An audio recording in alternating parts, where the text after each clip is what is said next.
What did you used to do throughout the day? Um, did you used to play with your neighbors or your friends? Do you remember what games you used to play?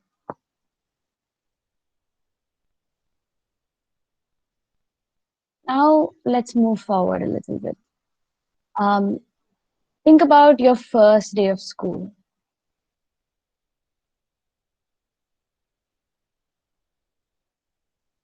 How was that like? Were you scared or were you excited?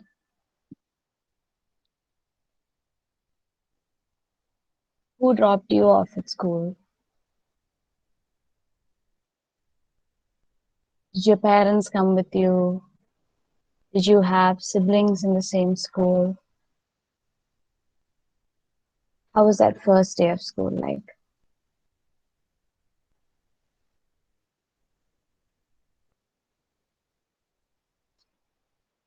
Now let's move forward a little bit.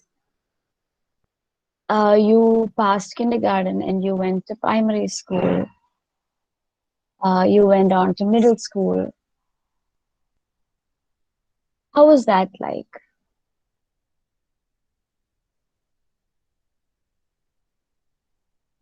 When you reached middle school, you got new subjects. Was there any subject that you found difficult?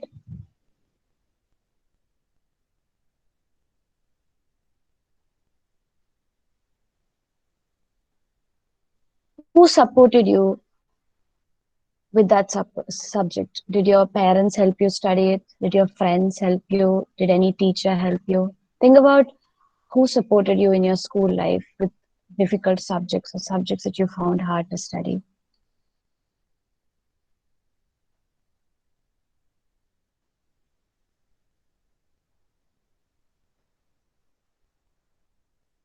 And then you reach 10th standard. Uh, this is the first time you're writing board exams. Were you stressed about it?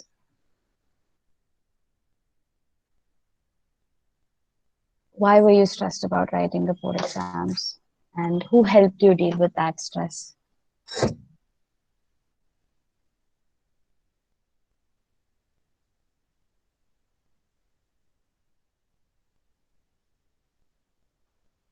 You passed the board exams, joined 11th and 12th. How did you decide which stream of studies you wanted to pursue? Did you talk to people and figure out what you were interested in? Who did you talk to? And who helped you make that decision?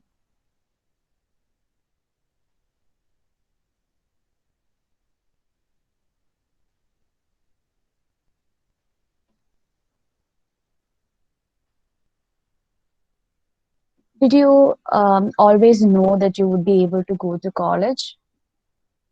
Did you ever in your educational life ever have to worry about whether you would be able to study in the next class because your family didn't have the financial situation required to attend school? Did you ever have to worry about having to drop out of school?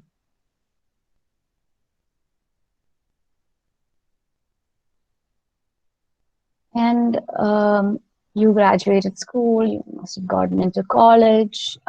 College life must have been very different from school life. And some of us might have gotten out of college and are working right now. But before we close this activity, I want all of you to think about the people who have supported you in your life, um, the people without whom you wouldn't be where you are right now. And take a moment to be grateful to those people for supporting you and for standing by you.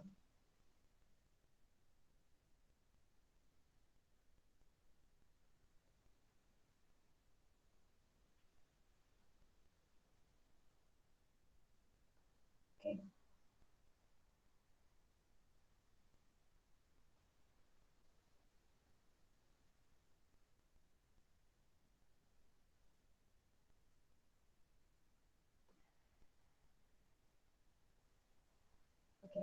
So now let's move on to the presentation. Um, you've all thought about your life and your journey throughout life. So I'd like to now tell you guys about the story of another girl. And this is a story of a girl that we at MAD know personally. And I'd like to share her story with you so that you can understand the problem better.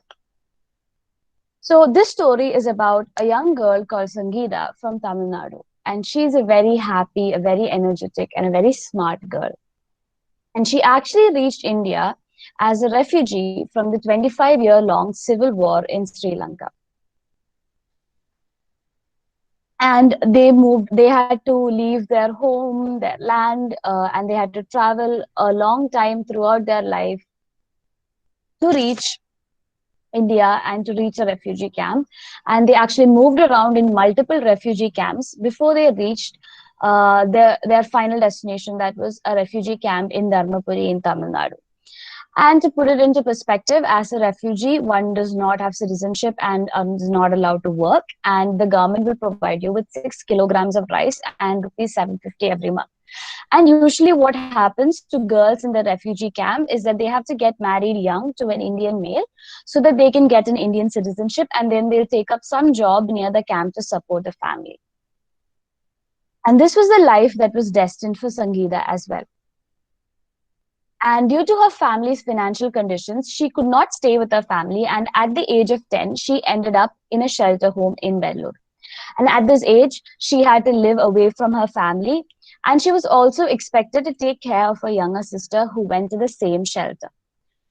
And you might think, hearing the story, this is just a story of one girl, or this is not a very common problem, or this is not the state of most children in India.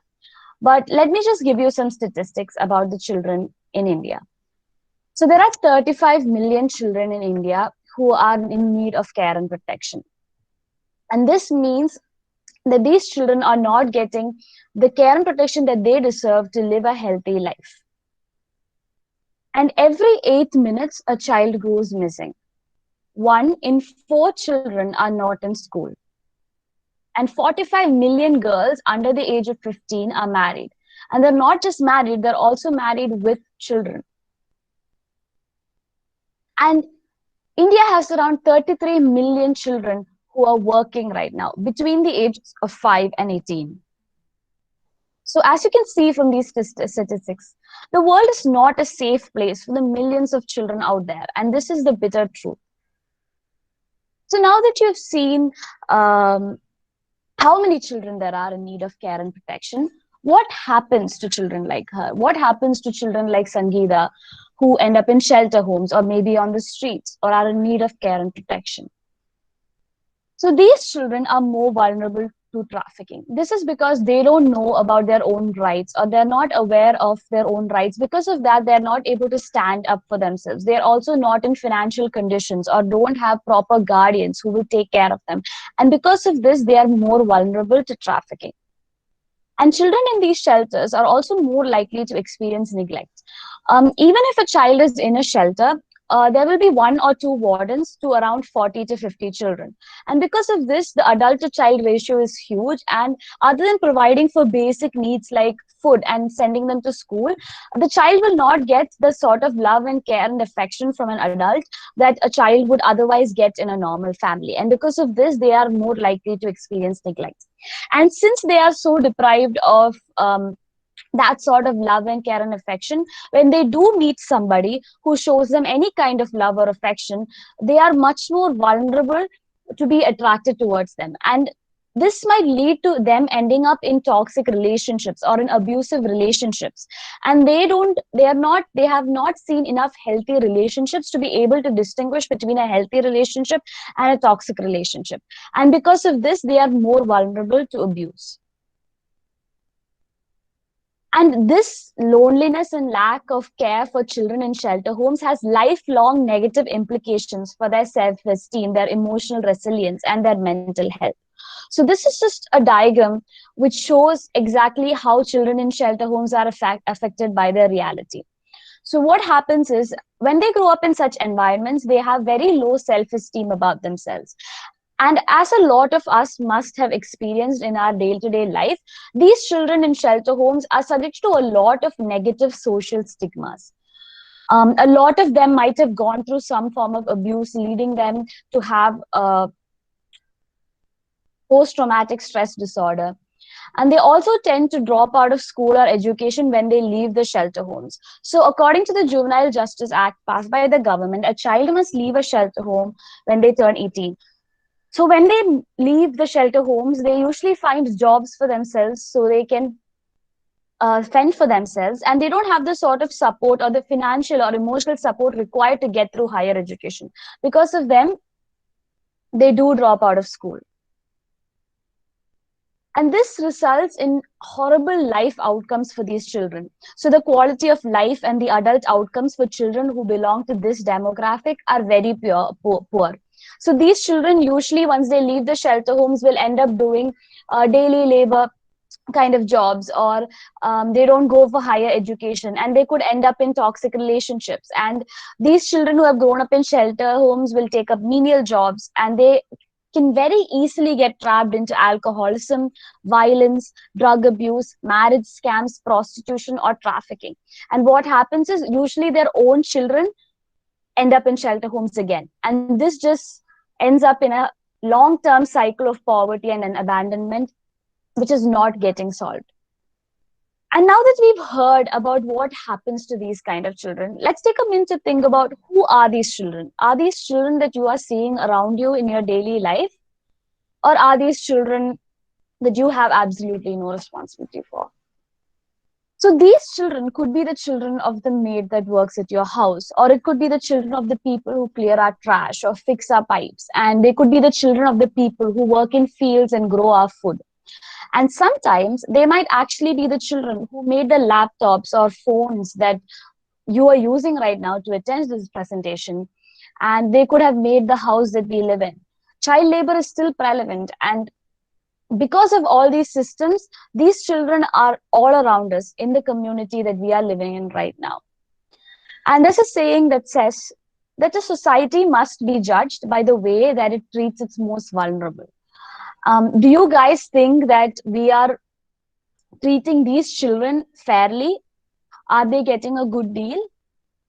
We as a society right now, we are not doing enough for these children. And another question is it our responsibility?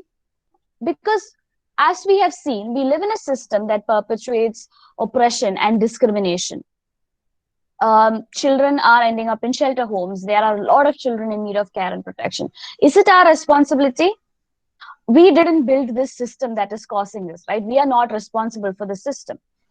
But we are living in this system. And even though may not be actively contributing to the problem, we are passively perpetuating it. Are you sure that the brands that you use, the services that you use are not using child labor? Because a lot of huge corporations do use child labor, and it has been exposed in a lot of newspaper articles. So are you sure that you don't use brands that use child labor? Because we live in a system right now that perpetuates this oppression and discrimination. And even though we didn't build this system, we do have a responsibility to change it. Because if we don't stand up right now, and if we don't change the system, then we are just choosing to pass on a broken system to the next generation. And more children are just going to end up in these situations. So we believe that we need to do better. And not just as an individual, but also as a community who is building a better society. So this is where Make a Difference comes in. So Make a Difference is a youth-driven, non-profit organization working to ensure that all children in need of care and protection are able to realize long-term outcomes equitable with the middle class. So a long-term outcome equitable with the middle class means that a child who is growing up in a shelter home or a child who is in need of care and protection will have the same opportunities and the same choices as any middle class child will have. so they will be able to go to college and they will be able to get stable jobs, just like any child who grows up in a middle class household can expect. And the underlying value of Make a Difference is that we are here to care more for the children. And so far, 18,000 Madsters have already shown the power of care. So each year, we have around 3,020 volunteers spread out across 23 cities and 14 states, partnering with more than 60 children's homes across the country. And we believe that each one of you in this presentation right now is genuinely has the potential to make a difference.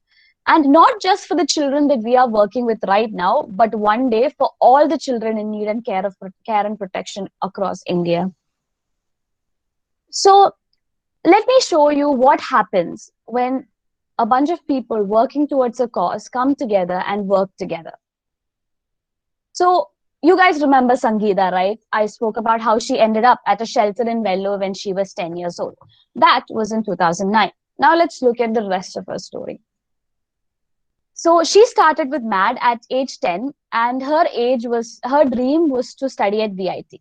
I'm pretty sure all of us have heard about VIT, and it's a really prestigious institution and definitely not an easy task to get in. And you can think about Sangeeta's situation at age 10. She left the country that she was born in. She's a refugee in another country. She had to go without education for a brief period in her time because of situations. So she did not have much basics, like she did not know much basics like we studied when we were in younger classes. So you can imagine Sangeeta's situation, but her dream was to study in VIT. And we always believed in her. Every Madster that worked with Sangeeta believed in her and never let her give up. Volunteers, just like you, helped her throughout her shelter journey. They worked with her through all stages of her studies. They spent time helping her prepare her basics, helping her prepare her studies. They invested in her personal growth and confidence. And they had the support of Sangeeta had the support of countless volunteers throughout the year. And they made sure that she was motivated and that she was moving forward. And let's fast forward to 8 years later in July 2013. Sangeeta got accepted into VIT. And we helped her not just with her grades, but also helped her choose the course that she wanted to go for. We helped her complete her application. We helped her get her admission. And as MAD, we also raised funds to cover her tuition and living costs so that she did not have to worry about paying for her fees while she was studying in college.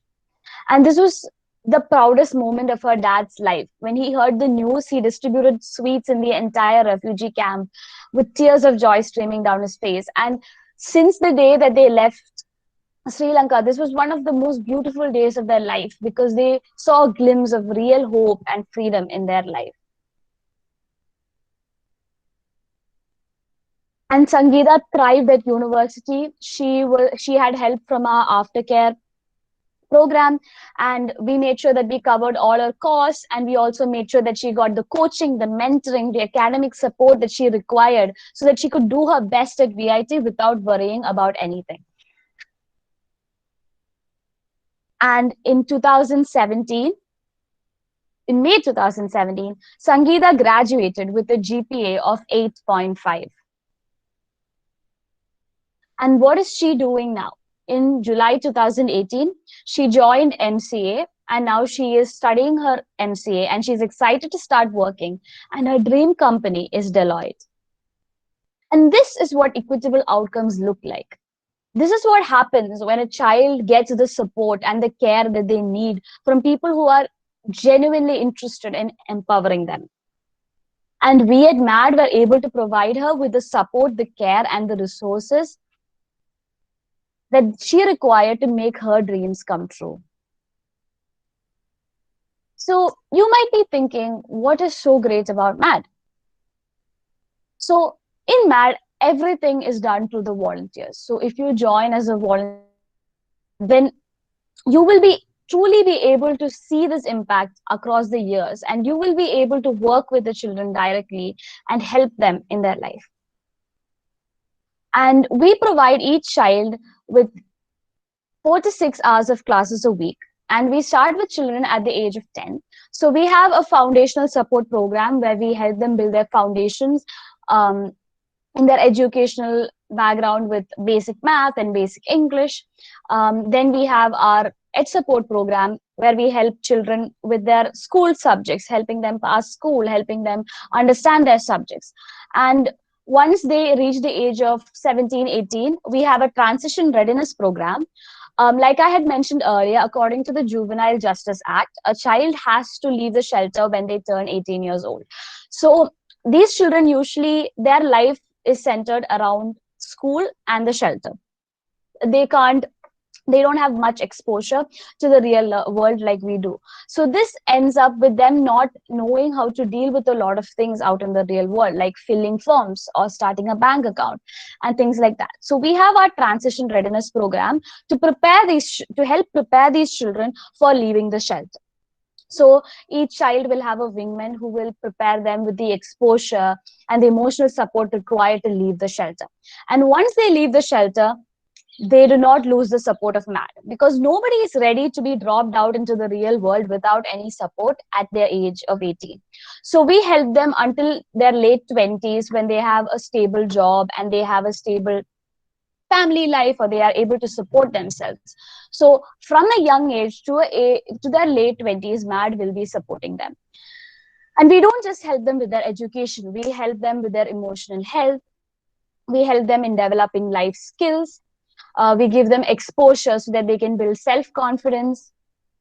We help give them transition readiness for leaving the shelter so they can cope better in the real world. And we also help give them aftercare so that to support them after they enter the real world. So these are the roles that are available for anybody who wants to join MAD. There's an academic support volunteer where you can be supporting the children educationally. There's a wingman, which in which you'll be a sort of an emotional support for a child. We have a fundraising volunteer who will be raising funds for the various activities that we do in MAD. We have campaigns volunteers who will help in running campaigns for the shelter. We have finance volunteers who will be helping with the finances of MAD, and also human capital volunteers who will be helping in mobilizing the volunteer base of MAD. And we talked about all of this, but I have one more question for you. Will just education solve the problem? Because we can help children who are currently present in shelter homes through education. We can help them with their emotional health. And these will help the individual children in shelter homes achieve equitable outcomes. But does this really solve the overall problem? Will it break the overall cycle of poverty and abandonment? Because we can help the children in shelter homes right now. But does that change the amount of children in need of care and protection, or does that change the amount of children who are going to enter shelter homes? No. We need to change the system so that eventually the number of children in need of care and protection decreases. And what do we need to do for real change? Who needs to stand up for real change to happen? Can you guys put in the chat box who you think needs to stand up for real change to happen?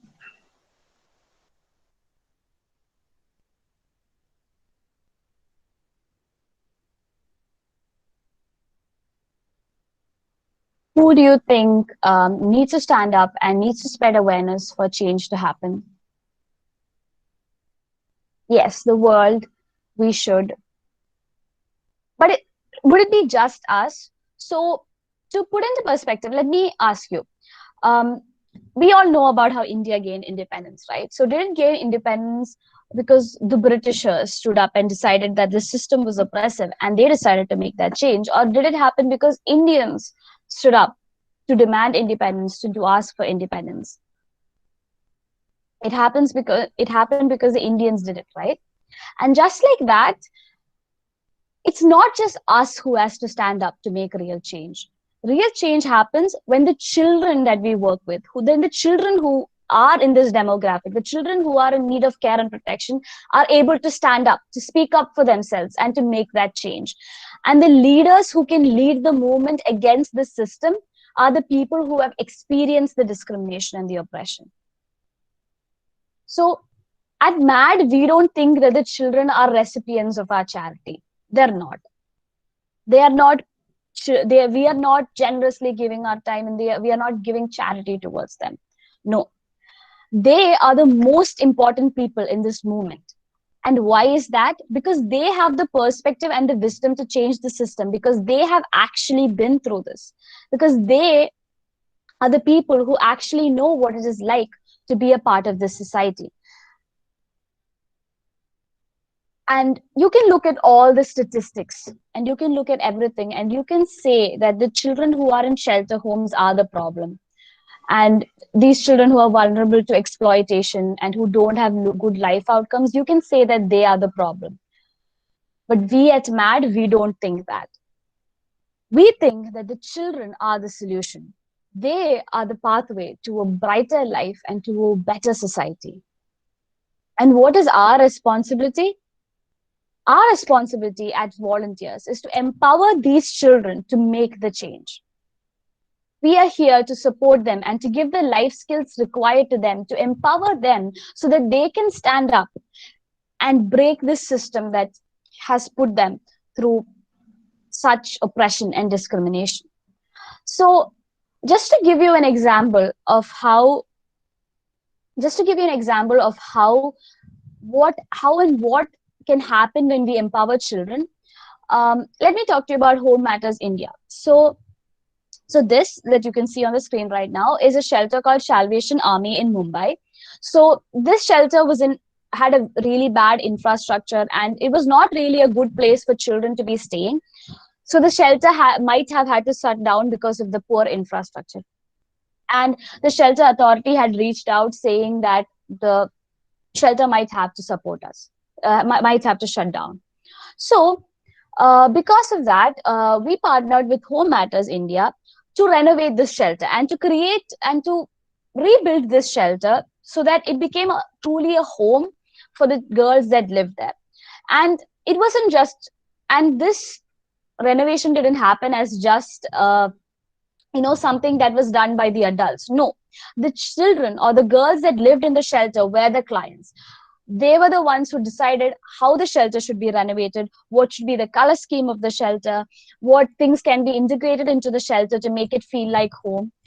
Because everybody has a right to live in a place which gives them a feeling of being at home, right? And nothing can really feel like home unless you made it yourself. And these girls, they went above and beyond and came up with amazing ideas to renovate this shelter into a beautiful place. They came up, they found colors that they liked, and they come up with ideas like having a kitchen garden or having a stage with a curtain for them to perform in, um, to fix the busted flooring, and also making a shaded hangout place so that they could hang out there. And there was an empty corridor. They came up with the idea of putting hammocks there so that they can chill out there. And they even painted an entire empty wall in the shelter beautifully by themselves. And this is what happens when we empower children. When we don't think of them as the problem, but we think of them as the solution, and we empower and enable them to make a difference. And at MAD, we are here to do whatever it takes for as long as it takes until all the children across India have better outcomes. And we refer to MADsters as superheroes without capes, because they're ready to take on the world as warriors for children, to empower them and to enable them. And we can see the impact of this already. So let me talk to you about our impact so far. So 96% of the children that we work with have passed 10th grade. And the national average is 79% across all 10th grade children for state boards. And this is phenomenal because the children that we work with are usually the outliers in this context, and they have far greater challenges than the average child. And 96% of our children pass 10th, and they do so while struggling with personal traumas and challenges at shelter and schools. And they also, 90% of them have passed 12th, and 91% of these children have progressed into various educational and vocational courses, right from BA and BCom to fashion, chartered accountancy, and theater. And this is what happens when people who care come together to work for the children. And our true vision is that one day all children across India will be able to reach outcomes equitable to the middle class or beyond when they grow up. And this is not an easy thing. It is a difficult challenge. But we believe that with the right volunteers and as a collective, we can achieve this. So, why are we here today? We're here so that you guys can know more about MAD and you can understand how you can be a part of this change. And the change starts with you. And each year, all of our 3,500 children need somebody like you to look out for them.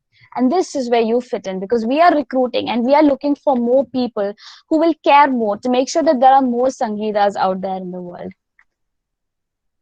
And you might be wondering if we are the right place for you.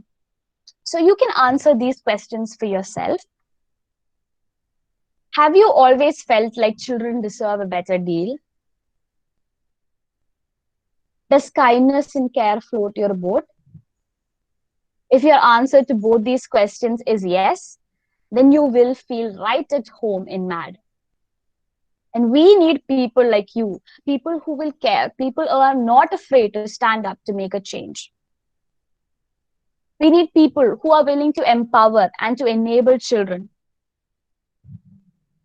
We need people who are ready to take responsibility, who realize that a change needs to be made, that the system is not right and the system is not okay.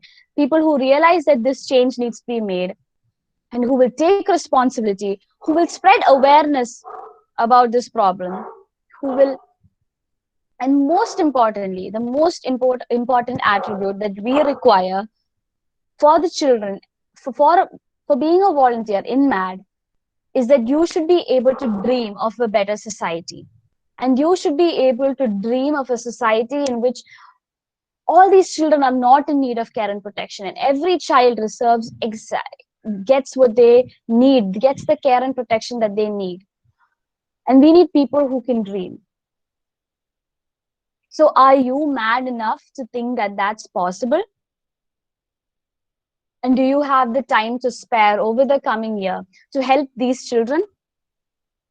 If you do, then please join us and please volunteer and make a difference because we need people like you. And it's very few times in life when you actually get an opportunity to make a change, to make a decision that is actually going to make a difference. And we need people like you to make that happen.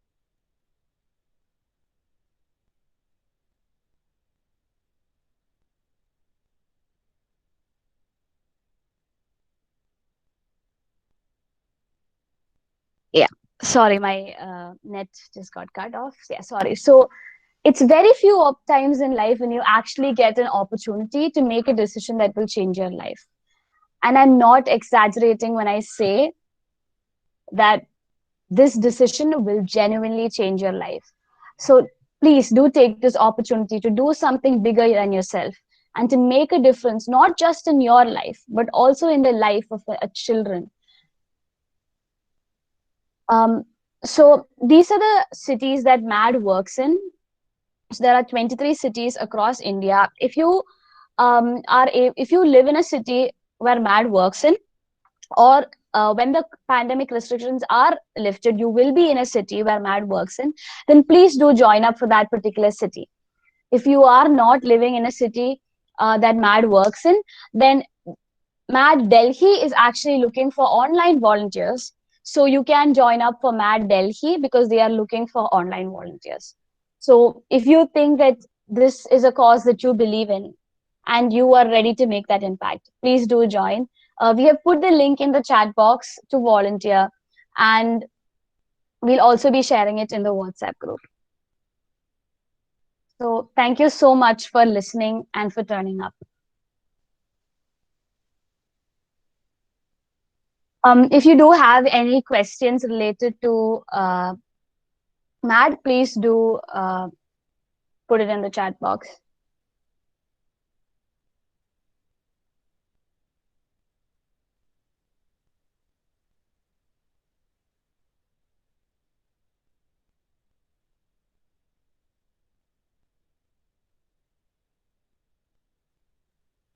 Does anybody have any questions? Yeah, so Fatma, we can share the number of our campaigns fellow with you so you can reach out to him for more details. We'll share that in the WhatsApp groups. Is there any other questions? Does anybody have any other questions?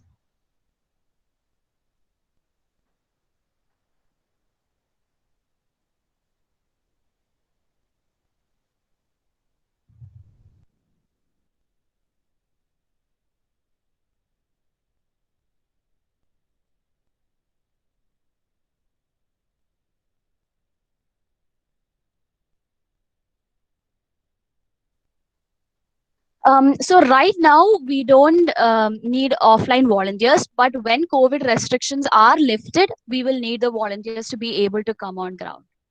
So other than Delhi, yeah, we are looking for volunteers who can come on ground once the pandemic restrictions are lifted. Yeah, Meenakshi. So you can join if you are living in a city that does not have MAD. You can apply for joining MAD Delhi because they are looking for volunteers who might not necessarily need to be based in Delhi. So you can choose to volunteer for Delhi. All the other locations are looking for volunteers who can come on ground once the restrictions are lifted. Um, So right now, we are looking. Is there any course by which children attain scientific temperament? So right now, we are focusing on basically giving them all the basic knowledge that they require for. Because a lot of these children don't really know how to read proper English or how to do basic math. So we are focusing on making sure that they are confident in all their school subjects, and if they are interested in the science stream, then we definitely do provide them with the support required for that.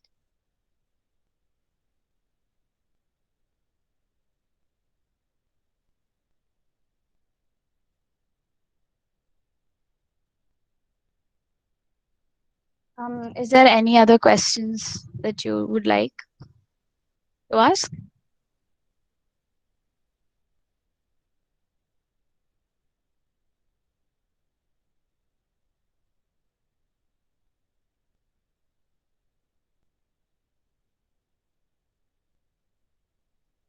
Um, so if there are no more questions, yeah, the feedback link will be put by the Events Connect people. So if there are no more questions, then I can hand it back over to Madhav.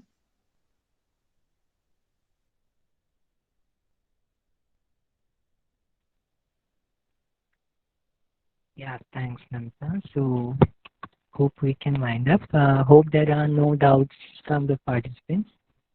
If you have any doubts regarding the roles of MAD or anything you need to know more about MAD, you can ask in the chat box. Yeah. Okay, Namita. I, on behalf of Events Connect and on my own behalf, extend a very hearty gratitude to the speaker, Ms. Namita Ranjit. She's a city team lead for Trivandrum, for sharing a detailed view on MAD throughout today's session. Thank you, Namita. Yeah, thank you. And I Namita, also, yeah, yeah. yeah, there is one question in the chat box. Is it compulsory to know the regional language of the places or English is just enough? So in all other cities, knowing the regional language is important because the children will be most comfortable in that. However, there are other roles that you can apply for non-teaching roles that if you only have a basic grasp of the regional knowledge, it would be okay. And Delhi is also, if you are applying for Delhi, it is enough if you know very basic Hindi. It's okay if you know just English. Delhi is fine with that. If you are applying for a teaching role, it would be kind of compulsory that you know the regional language because the children will be most comfortable in that.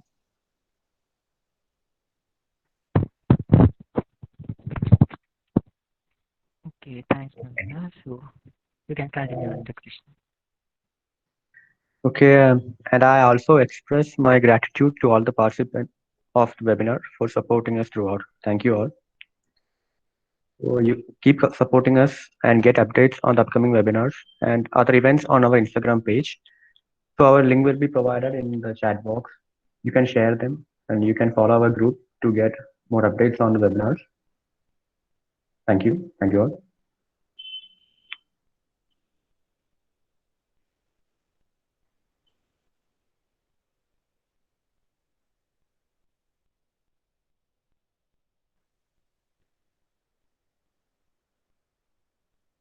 We'll be sharing the feedback form in the chat box.